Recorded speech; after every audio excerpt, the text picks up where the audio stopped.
جناب صدیق اکبر کی سیرت اگر آپ جو ہے نا اس کو پڑھیں تو انسان کی عقل دنگ رہ جاتی ہے۔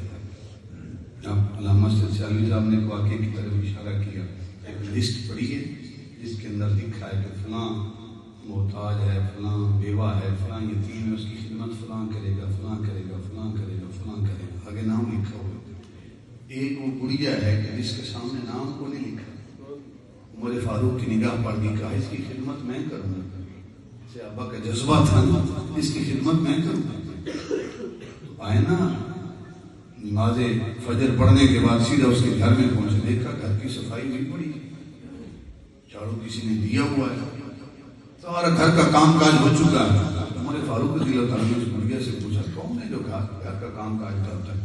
کیا کوئی ہے جو آتا ہے، نام اس نے نہیں بتایا، گھر کے کام کاج کر کے چلا جاتا ہے، مجھے کھانا بھی کھلاتا ہے، چلا جاتا ہے، اس نے نام بتایا نا، میں نے پوچھا۔ دوسرے دن تھوڑا وقت سے آئے، پھر بھی دیکھا تو کام کاج ہو چکا ہے۔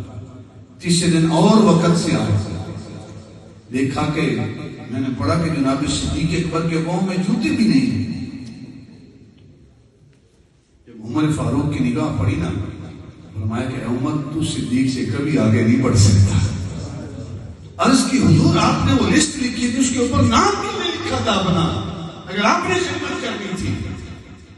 کہا کہ اے عمر، میں کسی اور لسٹ میں نام لکھوانا چاہتا تھا، اگر اس لسٹ میں نہیں بھی لکھا تو کسی اور لسٹ میں لکھا جا چکا ہے۔ کہ حضور آپ قوم میں جوتے کیوں نہیں پہنتے؟ آج بھی حکمران ظلم اور تشدد کرتے ہیں، پھول جاتے ہیں، بھی عارضی